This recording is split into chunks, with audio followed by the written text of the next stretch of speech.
মা সারদা রামকৃষ্ণ আশ্রম, পলাশিপাড়া, নদিয়া।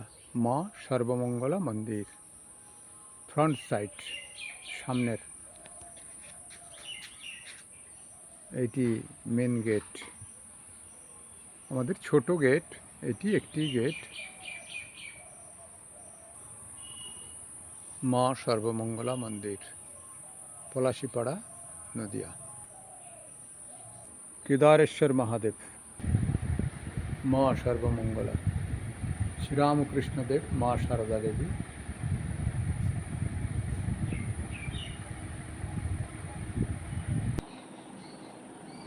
তব কথামৃতম তপ্ত জীবনম কবিভিড়িতম কলমশাপহম শ্রবণমঙ্গলম শ্রীমদাততম ভুবি গৃণন্তি যে ভুরিদা জনাঃ। এখানে যারা উপস্থিত আছেন এবং ইউটিউবের মাধ্যমে যারা শ্রবণ করছেন, সকলকে আমার আন্তরিক প্রীতি, শুভেচ্ছা, শুভ আশীর্বাদ। ঠাকুর মা স্বামীজি আপনাদের সকলকে মঙ্গলে রাখুন। আশা করি সকলে মঙ্গলে আছেন। আজকে আমরা একটু কথামৃত পাঠ করব। অনেকদিন কথামৃত পাঠ হয়নি, তা সেই কথামৃতের পাঠের আজকে দ্বিতীয় খণ্ড, শ্রীরামকৃষ্ণ কথামৃত দ্বিতীয় খণ্ড, নরেন্দ্রপুর থেকে প্রকাশিত, 736 পৃষ্ঠা, 1884 জুন, চতুর্থ পরিচ্ছেদ, ভবনাথ মহিমা প্রভৃতি ভক্ত সঙ্গে হরিকথা প্রসঙ্গে। তা ঠাকুর শ্রীরামকৃষ্ণদেব ওখানে গেছেন, একটি হল ঘরে তাকে বসতে দেওয়া হয়েছে, সেই বিষয় তারপরেতে আলোচনা। আমি একটু পাঠ করে নিয়ে অল্প বিস্তর আলোচনা করব। ঠাকুর হল ঘরে আবার ফিরিলেন। তাহার বসিবার আসনের কাছে একটি তাকিয়া দেওয়া হইল। ঠাকুর বসিবার সময় ওম তৎসৎ এই মন্ত্র উচ্চারণ করিয়া তাকিয়া স্পর্শ করিলেন। বিষয়ী লোকেরা এই বাগানে আসা যাওয়া করে ও ওই সকল তাকিয়া ব্যবহার করে, এই জন্যে বুঝি ঠাকুর ওই মন্ত্র উচ্চারণ করিয়া উপাদানটি শুদ্ধ করিয়া রইলেন। ভবনাথ মাস্টার প্রভৃতি কাছে বসিলেন। বেলা অনেক হইয়াছে, এখনো খাওয়ার দাওয়ার আয়োজন হয় নাই। ঠাকুরের তো বালকের স্বভাব। ঠাকুর বালকবৎ বললেন, কই গো, এখনো যে দেয় না, নরেন্দ্র কোথায়? একজন ভক্ত ঠাকুরের প্রতি সহাস্যে বললেন, মহাশয়, রামবাবু অধ্যক্ষ, তিনি সব দেখছেন। সকলের হাস্য। শ্রীরামকৃষ্ণ হাসতে হাসতে, রাম অধ্যক্ষ? তবেই হয়েছে। একজন ভক্ত তার সঙ্গে আরেকটু মস্করা করছেন, আচ্ছা, রামবাবু যেখানে অধ্যক্ষ সেখানে এই রকমই হয়ে থাকে। সকলে হো হো করে হাসলেন। ভারী সুন্দর একটি বর্ণনা, যেন সাহিত্যকে হার মানিয়ে দেবে। মহেন্দ্রনাথ গুপ্ত মাস্টারমশাইয়ের ওই ডায়েরি থেকে যে লেখা ছিল, সেই লেখনী উনি এইভাবেতেই সুন্দর করে গুছিয়ে লিখতেন। ভারী সুন্দর, তিনি মাস্টার ছিলেন কিনা, তার সাহিত্য এইভাবেই প্রকাশিত হয়েছে, শ্রীরামকৃষ্ণ কথামৃত সাহিত্য। ঠাকুর হল ঘরে বসলেন, কিন্তু বসার আগে তার আসন দেওয়া হয়েছে, একটি বালিশ দেওয়া হয়েছে। বালিশটা তাকিয়া বলা হয়, ঠেস দেওয়া বালিশ। তা শ্রীরামকৃষ্ণ দেব সেই তাকিয়াতে স্পর্শ করলেন, কি বলেন, বা আসন আর তাকিয়াতে যখন বসলেন, তাকিয়াতে স্পর্শ করে কি বললেন, ওম তৎসৎ এই মন্ত্র উচ্চারণ করলেন। আর মাস্টারমশাই বিশ্লেষণ করেছেন, এই হল ঘরে অনেকেই আসে, অনেক বিষয়ী লোক, সেই বিষয়ীরা সাধারণত তাকিয়া হয়তো স্পর্শ করেছে বা ব্যবহার করেছে। তাই শ্রীরামকৃষ্ণদেব বুঝি, মাস্টারমশাই ব্যাখ্যা করছেন তো, শ্রীরামকৃষ্ণদেব বুঝি সেই জন্যে মন্ত্র উচ্চারণ করে শুদ্ধ করে নিলেন ওম তৎসৎ বলে। ওম তৎসদের অর্থ কি? অতি সংক্ষিপ্তভাবে ওম কথার অর্থ অ উ ম শব্দ ব্রহ্ম হিসাবে ওঙ্কারকে ধরা হয়েছে। এই আমাদের যে বর্ণ আছে, যেন বর্ণের সমষ্টি ওম। পুরাণ মতেতে ব্রহ্মা বিষ্ণু মহেশ্বর ওঙ্কার, আর বেদান্ত মতে শব্দ ব্রহ্ম বলা হয়। অহং বহুস্বাম যখন জগৎ সৃষ্টি হয়েছিল, ওঙ্কার ধ্বনি ছিল। ওঙ্কার ধ্বনি প্রত্যেক শব্দেরই বহিঃপ্রকাশ। একটি কাঁসার বাটিকে নিয়ে একটা লোহার বা কোনো কিছু দিয়ে একটু আঘাত করলেই দেখবেন ওঙ্কার শব্দ উচ্চারিত হচ্ছে।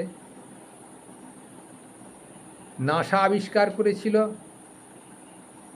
সূর্যের যে ভাইব্রেশন শক্তি, সেটা ওঙ্কার শব্দ উচ্চারিত হয়। যে কি শ্রীরামকৃষ্ণদেব বলছেন ঘটিটা বাটিটা চৈতন্যময়, অর্থাৎ ওঙ্কারেরই সব প্রতীক। তারপরে কি বলছেন? সেই জন্যেই ওঙ্কার শব্দ সংস্কৃততে বিশেষ করে প্রত্যেক মন্ত্রের আগে এবং পরে উচ্চারিত হয়। এই ওঙ্কার শব্দই যেন সমস্ত মন্ত্রের সমষ্টি, পরম ব্রহ্মস্বরূপ, শব্দ ব্রহ্ম, নাদ ব্রহ্ম, অর্থাৎ ব্রহ্মের ভাইব্রেশন শব্দ। তাই এই শব্দের ভিতর দিয়ে সমস্ত কিছু, ওঙ্কারের ভিতর দিয়ে সমস্ত প্রকাশিত হয়।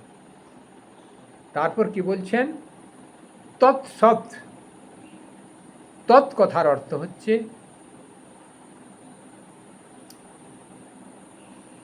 সেই। সেই মানে কি? আমি তুমি সে না, এখানে সেই কথার অর্থ হচ্ছে সেই পরম ব্রহ্ম, জ্যোতির্ময় পুরুষ, যিনি অস্তিত্বমান। সৎ কথার অর্থ হচ্ছে অস্তিত্ববান,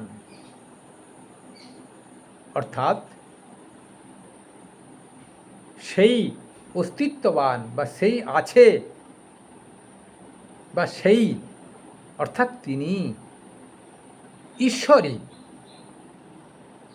ওম ঈশ্বর, ওম তৎসৎ।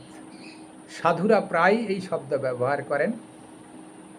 শ্রীরামকৃষ্ণদেবও তখন ব্যবহার করেছেন। আমরাও ওম তৎসৎ ব্যবহার করি। ওম তৎসৎ হিন্দু সনাতনপন্থী মাত্রেই ব্যবহার করা উচিত। এই ওম তৎ সৎ, ওম সেই পরম ব্রহ্ম, ওম সেই অস্তিত্ববান, ওম সেই এই, অর্থাৎ ওম ঈশ্বর দিয়ে স্পর্শ করলেন, অর্থাৎ সবই চৈতন্য সত্তা, সবই চৈতন্যময়। যিনি যাচ্ছেন তিনি চৈতন্য, যিনি স্পর্শ করলেন সেই চৈতন্য সত্তা তার উপরে যেন স্পর্শিত হলো, স্পর্শ হলো, সেই চৈতন্য সত্তা সেটাও চৈতন্য, বালিশটাও চৈতন্যময়। তিনি দর্শন করলেন, অর্থাৎ শুদ্ধ করে নিলেন। আমরা জলকে শুদ্ধ করি, গঙ্গে চ যমুনে চৈব গোদাবরী সরস্বতী নর্মদে সিন্ধু কাবেরী জলে অস্মিন সন্নিধিং কুরু। জলের ভিতরে কি আছে না আছে আমরা জানি না, সপ্ত নদীকে তার ভিতরে স্পর্শ করে অঙ্কুশ মুদ্রায়, এ হচ্ছে অঙ্কুশ মুদ্রা, এই মুদ্রা স্পর্শ করে সমস্ত নদীকে একটি জলের ভিতর আনয়ন করা। ঠিক এখানে বালিশ দেখতে হলে কি হবে, শ্রীরামকৃষ্ণদেব তাকে চৈতন্য সত্তা করে নিলেন, শুদ্ধ করে নিলেন। জলকে আমরা যেরকম শুদ্ধ করে পুজো অর্চনার কাজে লাগাই, তিনিও এই আসনটাকে শুদ্ধ করে, এই তাকিয়াটাকে শুদ্ধ করে সেখানে অবস্থান করলেন। আসন শুদ্ধি মন্ত্র এরকম আছে, আমরা আসন শুদ্ধি করে পুজো করি। অর্থাৎ সবটাই শুদ্ধিকরণের দরকার। জামা অপরিষ্কার হয়ে গেলে সাবান দিয়ে পরিষ্কার করে, গুঁড়া সাবান দিয়ে হোক, সানলাইট দিয়ে হোক, বা ঘষা সাবান ঘষে পরিষ্কার করে হোক, তাকে শুদ্ধ করা হয়, পরিষ্কার পরিচ্ছন্ন করা হয়। আর এটা মন্ত্র শুদ্ধ, মন্ত্রের মাধ্যমেও শুদ্ধ করা যায়। সূক্ষ্ম জগতে হয়তো পরিষ্কার হবে না, কিন্তু শুদ্ধ হয়ে যাবে। তা শ্রীরামকৃষ্ণদেব মন্ত্রের মাধ্যমে শুদ্ধ করে নিলেন, চৈতন্য রূপে করে নিলেন। তারপর কি বলছেন, এই তো হলো, বললেন বিষয়ী লোক এতে বসতে বসতে অশুদ্ধ হয়ে গেছে, তাই তিনি শুদ্ধ করে বসলেন। ঠাকুর সবসময় বালকের স্বভাবই থাকতেন। মায়ের কাছে প্রার্থনা করেছিলেন, আমাকে বালক স্বভাব রেখে দাও। তিনি সাধনার সময় কত রকমের সাধনা করেছেন, তার ভিতর দিয়ে তিনি চণ্ডবধ হয়ে গেছিলেন, কপিবধ হয়ে গেছিলেন, ভিতর দিয়ে মিনবধ চলাফেরা করত, নানা রকম সব হয়েছে সাধনার সময়। কিন্তু মাতৃভাব, অর্থাৎ মাকে মা, নিজে সন্তান, এই ভাবটা তিনি সবসময় পছন্দ করতেন। মায়ের কাছে যেন আবদার বেশি করা যায়, মায়ের কাছে সন্তান যেন সবসময় আবদার করতে পারে, এবং সেই জন্যে তিনি ওই বালক স্বভাব পছন্দ করতেন। আর ভগবানের প্রীত হয়ে গেলে, ভগবানের প্রতি আকর্ষণ বোধ বেশি অনুভব হয়ে গেলে সাধক সরল হয়ে যায়, রেগে হয়তো যায়, তিনি যা বলবেন সেটা না শুনলেই তিনি রাগ করতে পারেন, কিন্তু সাধুর রাগ জলের দাগ, পরক্ষণে ভুলে যাবেন। কারণ ভগবান তাকে বুঝায়নি, তাই তিনি বুঝতে পারেননি, এই ভাবনা তার ভিতরে আসেন, তার ভিতরে আসবে, তাই তিনি আবার রাগ কমিয়ে ফেলেন। কিন্তু অতীব সরল, সত্য পিপাসু, সুন্দর হয়ে যান, হাসি মুখে থাকেন। এটি সাধুদের একটি বিশেষ লক্ষণ। অমুক ভালো করে দিব, অমুক করে দিব, এটা সাধুদের লক্ষণ নয়। এটা অন্য রুটে চলে গেল, সেই বিষয়ে আসছি না। সাধুদের এই সব লক্ষণগুলো বাইরের বহিঃপ্রকাশ, যে দেখলে ভগবানের উদ্দীপন হবে, মানুষ সংযত হয়ে যাবে দেখে, এবং সত্য ভাবনার উদ্দীপন হবে, সৎ ভাবনার উদ্দীপন হবে। সাধুকে দেখেই মনে হবে সত্যি সত্যি আনন্দ পুরুষ একটি যাচ্ছে, সবসময় হাসিভাবে থাকে, এবং ভাবটা যেন ঈশ্বরমুখী, নয়নটা অন্তর্মুখী ভাবেতে বিরাজিত, এটি সাধুর লক্ষণ। তা এই বালক স্বভাব, তাকে বলছে বালক স্বভাব। এই রেগে গেল, এই ভালো হয়ে গেল, এটি হচ্ছে বালক স্বভাব। ঠাকুর বালক স্বভাবে থাকতেন।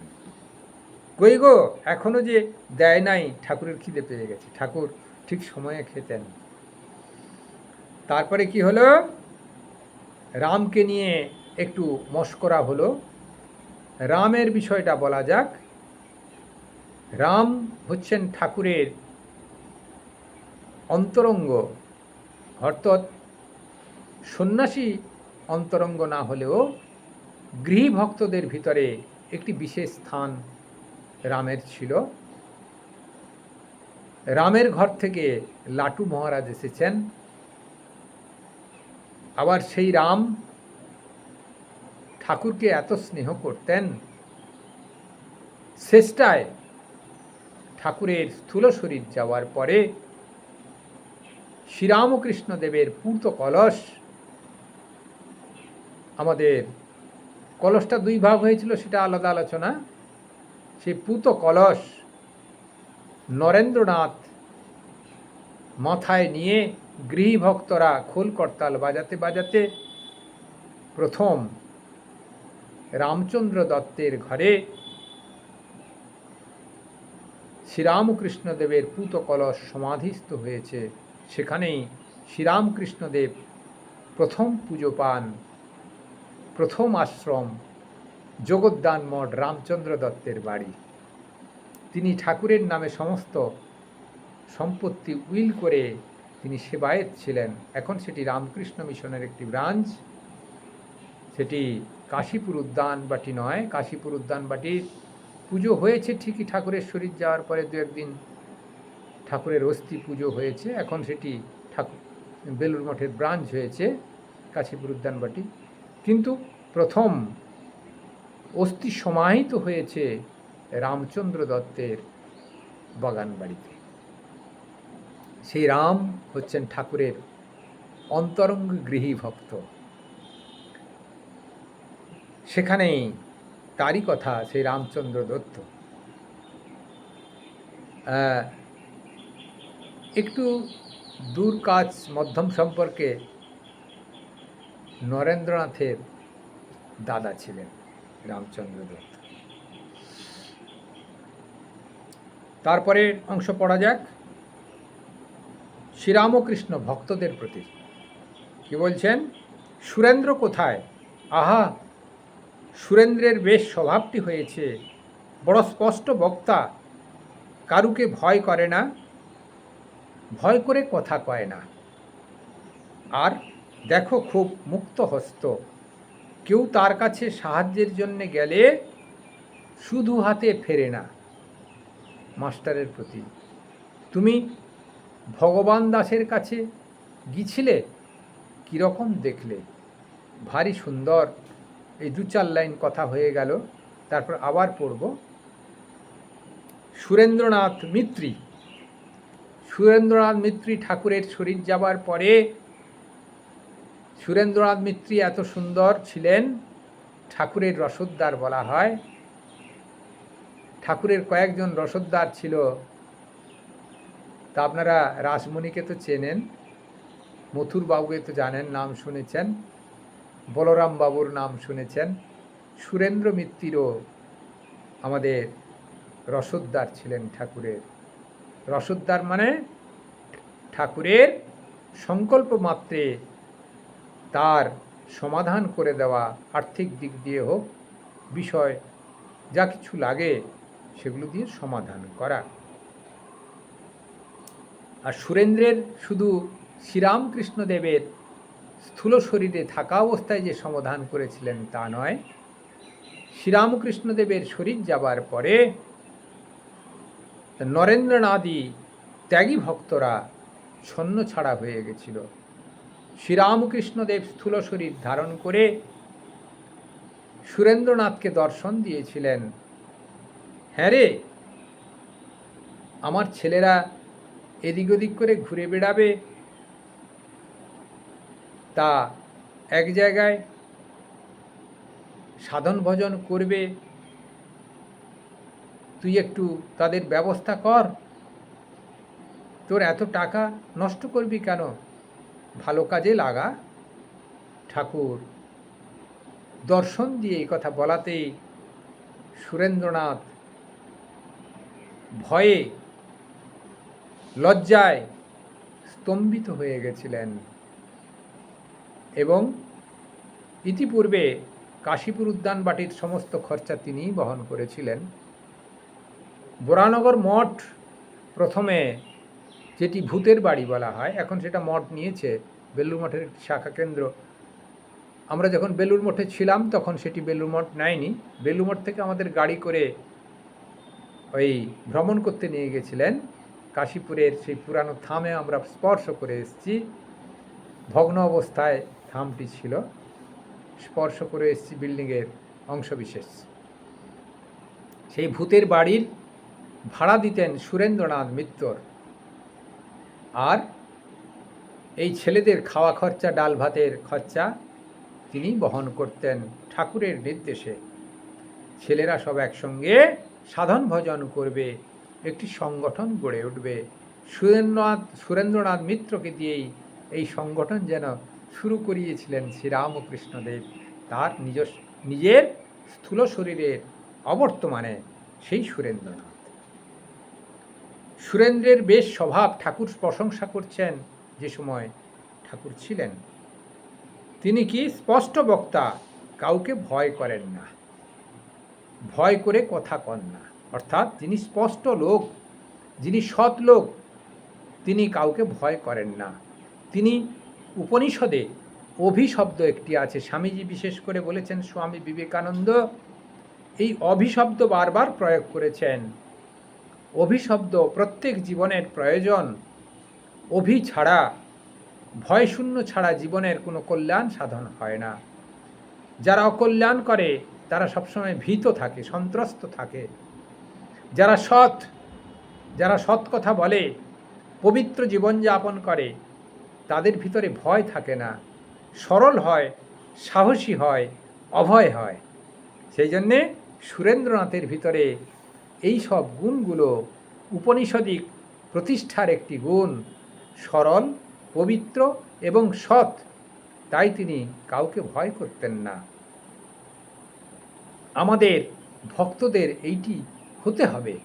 যারা শ্রবণ করবেন তারা প্রত্যেককে আজকে এই পাঠটি শ্রবণ করা মাত্রেই যা যা করেছেন অতীত জীবন বাদ দিয়ে সত্য, সরল, পবিত্র হওয়ার জীবনযাপন করবেন। তাতে ঠাকুরের আধ্যাত্মিকতা প্রবেশ করবে, নচেত নয়। ঠাকুর বলেছেন নিজ মুখে, ছুঁচের পেছন দিক দিয়ে যে একটি সুতো পরিয়ে সেলাই করতে হয়, তা সেই সুতোটার ভিতরে একটু ফেঁসো থাকলে, সরু ফুটোওয়ালা ছুঁচ হলে তাতে প্রবেশ করবে না। সেই জন্যে ফেঁসোটা যেন না থাকে তেমনটি তৈরি হতে হবে, তাই ছুঁচের ভিতরে প্রবেশ করতে পারবে। অর্থাৎ আমাদের ফেঁসোমুক্ত হতে হবে, পবিত্র হতে হবে, সৎ হতে হবে এবং সাধক হতে হবে, অধ্যয়নশীল পরায়ণ হতে হবে। এগুলি হলে ব্রহ্মচর্য পরায়ণ, যতটুকু পারা যায়। গৃহস্থ লোক তো তা করতে পারবে না, স্ত্রী থাকে, পুত্র থাকে, অর্থ ইনকাম করতে হবে, স্ত্রী সেবা করতে হবে, খোলামেলাই আলোচনা হলো। তা সেটি ব্রহ্মচর্য পালন তাদের পক্ষে সম্ভব নয়। কিন্তু কথাতে সত্যে প্রতিষ্ঠিত থাকা বা সৎ আচরণ করা তো করতেই পারে, তাহলেই তাকে পাওয়া যাবে। ঠাকুর শ্রীরামকৃষ্ণদেব আরও একটি কথা বলেছেন, প্রসঙ্গক্রমে বলি, যিনি এই যুগেতে সত্য আচরণ করেন, সত্য জীবন যাপন করেন, সত্য কথা বলেন, তিনি এই কলিযুগেতে মায়ের কোলে শুয়ে আছেন। অর্থাৎ মা তাকে সবসময় রক্ষণাবেক্ষণ করছেন। তিনি মায়েরই সন্তান। অর্থাৎ সত্যে প্রতিষ্ঠিত আমাদের থাকতে হবে। সে সংসারে থাকুন আর সাধু হন, সেই জন্যে সত্যে থাকতে হবে। এটি শ্রীরামকৃষ্ণদেব বারবার বলেছেন। তা এইটুকু পড়ে আজকে না হয় শেষ করা যাবে, দেখি যতটুকু হয় দেখি। হ্যাঁ, কেউ তার কাছে সাহায্যের কাছে গেলে, আরও প্রশংসা করছেন কি, সুরেন্দ্রের কাছে কেউ খালি হাতে ফেরে না। সুরেন্দ্রের কাছে গেলে সুরেন্দ্র কাউকে খালি হাতে ফেরায় না। দেখুন, সত্যি কথা বলতে কি, আমারও ইচ্ছা এরকম, ছোটবেলা থেকে কেউ আমাকে কিছু চাইলে তাকে ফেরানো যায় না।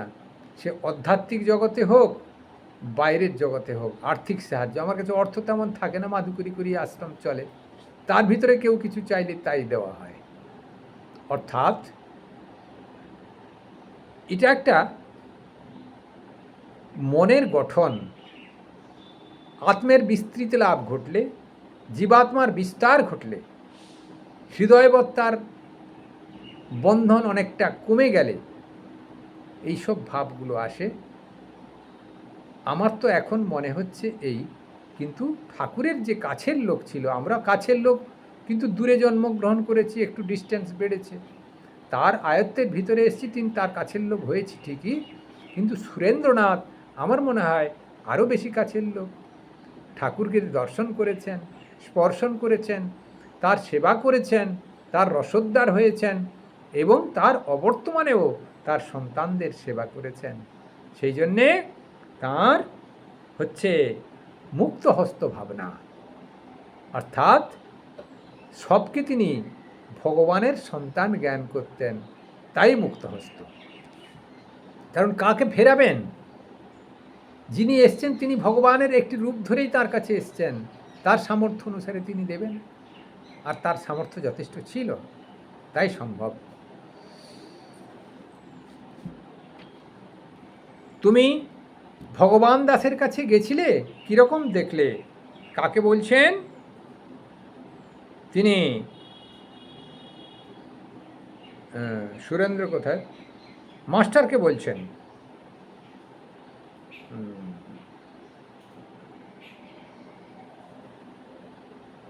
কেউ তার কাছে গেলে সাহায্যের জন্য গেলে শুধু হাতে ফেরে না, মাস্টারের প্রতি। হ্যাঁ, মাস্টারকে বলছেন। কি বলছেন? তুমি ভগবান দাসের কাছে গেছিলে, কীরকম দেখলে? অর্থাৎ ভগবান দাস বাবাজি হিস্ট্রি আপনারা শুনেছেন নিশ্চিত। তিনি কালনায় অবস্থান করতেন। কালনায় তার ঘর এবং আশ্রম ছিল। আশ্রম ধরে নেন বৈষ্ণব আশ্রম। তিনি বৈষ্ণব শিরোমণি ছিলেন। তিনি অন্যান্য বৈষ্ণবদের কথা ফেল হলেও উনার কথা কেউ ফেল করতে পারত না। শ্রীরামকৃষ্ণ একবার কুলুটোলায় সেই চৈতন্য মহাপ্রভুর আসনে তিনি দণ্ডায়মান হয়ে সমাধিস্থ হয়ে গেছিলেন। অন্যান্য ভক্তরাও ঠাকুরের সঙ্গে তখন কীর্তন এবং সমাধিস্থ ভাবনায় ছিলেন বলে শ্রীরামকৃষ্ণ দেবের কেউ প্রতিবাদ করেননি। অর্থাৎ ভাইব্রেশন এমনই সৃষ্টি হয়েছিল। কিন্তু ভগবান দাস বাবাজির কাছে সেই ঘটনা যেতে ভগবান দাস বাবাজি শ্রীরামকৃষ্ণ দেবের প্রতি কটু মন্তব্য প্রদর্শন করেছিলেন। পরে শ্রীরামকৃষ্ণ দেব হৃদয়রামকে নিয়ে ছদ্মবেশে কালনায় ভগবান দাস বাবাজির ওখানে গেছিলেন এবং ভগবান দাস বাবাজির শ্রীরামকৃষ্ণ দেবের পরিচয় না পেয়েও তিনি অনুভব করেছিলেন আজকে কোনো মহাপুরুষের আশ্রমে আবির্ভাব হয়েছে। আমার মন বলছে, অর্থাৎ ভগবান দাস বাবাজি তিনি একজন বিখ্যাত সাধক ছিলেন নিঃসন্দেহে, কিন্তু শ্রীরামকৃষ্ণ দেবের কাছে তিনি অবনত হয়েছিলেন, মস্তক অবনত করেছিলেন, তা অহংকার নাশ করেছিলেন। সেখানেই একটুক্ষণ অপেক্ষার পরে তিনি এক ব্রহ্মচারীকে গালি দিয়ে আশ্রম থেকে বের করে দেবেন, তার জপমালা কেড়ে নেবেন। অন্যান্য কথা বলতে বলতে শ্রীরামকৃষ্ণদেব প্রকটিত হয়ে বলেছিলেন, তুমি এমন কি সাধক হয়েছ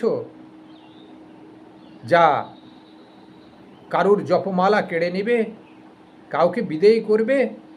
তুমি বিদেয় করার কে? জপমালা কেড়ে নেবার বা কে?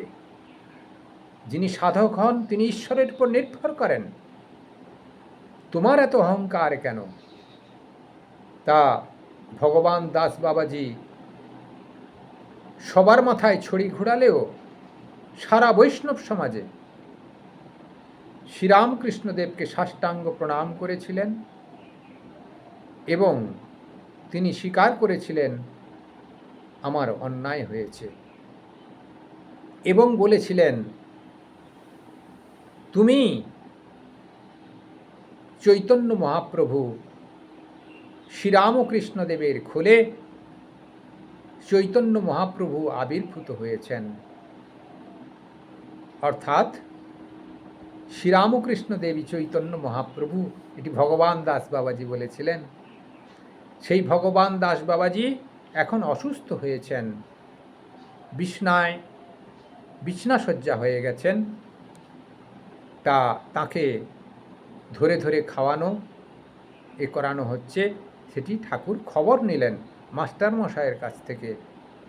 মাস্টারমশাই কেমন বলছেন, আজ্ঞা কালনায় গেছিলাম, ভগবান দাস খুব বুড়ো হয়েছেন। রাতে দেখা হয়েছিল, কাঁথার উপর শুয়েছিলেন।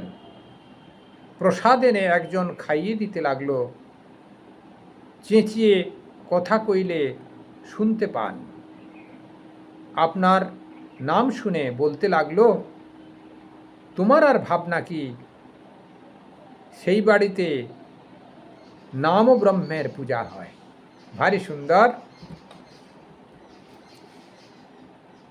তিনি গিয়ে কোথা থেকে এসছেন পরিচয় দিয়েছেন মাস্টার মহাশয়। মাস্টার মহাশয় সাধু সন্তকে খুব ভালোবাসতেন, তাই কালনার ভগবান দাস বাবাজিকে খুব ভালোবাসতেন, তাই দেখতে গেছিলেন। কিন্তু প্রসঙ্গক্রমে তিনি দেখলেন কানে কম শোনেন, চেঁচিয়ে কথা বলতে হয়, বিশ্লেষণ করলেন। মূল কথা হলো শ্রীরামকৃষ্ণদেবের সম্পর্কে কথাও তিনি জিজ্ঞাসা করলেন এবং বললেন, তোমাদের কি ভাবনা আছে? তোমরা যার কৃপা পেয়েছ সেই নাম ব্রহ্মের পূজা হয়। অর্থাৎ শ্রীরামকৃষ্ণদেবকে তিনি এমনভাবে শ্রদ্ধা করতেন, চৈতন্য মহাপ্রভু জ্ঞানে শ্রদ্ধা করতেন। বলছেন, যেখানে নাম ব্রহ্মের পুজো হয়, যে বাড়িতে নাম ব্রহ্মের পুজো হয়, সেখানে তোমরা অবস্থান করেছ, তোমাদের আর ভাবনা কি? অর্থাৎ নাম ব্রহ্ম, ওম তৎসৎ, ওঙ্কার শব্দধ্বনি, অর্থাৎ শ্রীরামকৃষ্ণ নাম, বিষ্ণু নাম, শিব নাম, কালী নাম, ওঙ্কার নাম, সব একাকার নাম ব্রহ্ম। যে নামেই সদ্গুরুর কাছ থেকে মন্ত্র নিয়ে যদি সাধন ভজন করেন, সেই একই নাম ব্রহ্মে, একই পরম ব্রহ্মে আমরা পৌঁছাতে পারব। এটি সনাতন শাস্ত্রের সিদ্ধান্ত। আজকে এই পর্যন্ত থাক, তারপরের দিন আবার এরপর থেকে পড়া হবে, আলোচনা হবে। এই কথামৃত যে আজকে পাঠ করা হলো, নাম ব্রহ্ম, ভগবান দাস বাবাজির কথা হলো, সুরেন্দ্রনাথ মিত্রের প্রসঙ্গ হলো, রামচন্দ্র দত্তের প্রসঙ্গ হলো। ভারী সুন্দর আলোচনা আজকে হলো। আপনারা অবশ্যই বারবার শ্রবণ করবেন, মনকে অতি উচ্চ স্থানে নিয়ে চলে যাবে এই কথাগুলো। সর্বে ভবন্তু সুখিনঃ, সর্বে সন্তু নিরাময়া, সর্বে ভদ্রাণি পশ্যন্তু, মা কশ্চিৎ দুঃখমাং ভবেৎ। ওম নিরঞ্জনম নিত্যমনন্তরূপম ভক্তানুকম্পাধিত বিগ্রহম বহি ঈশাবতারং পরমেশমিড্ডম তম রামকৃষ্ণম শিরসা নমামি। কল্যাণমস্তু, কল্যাণমস্তু, কল্যাণমস্তু। আপনারা সকলে ভালো থাকুন, সকলের মঙ্গল হোক। বারবার শ্রবণ করবেন, শেয়ার করবেন। যারা সাবস্ক্রাইব করেননি একটু সাবস্ক্রাইব করে নেবেন। কল্যাণমস্তু।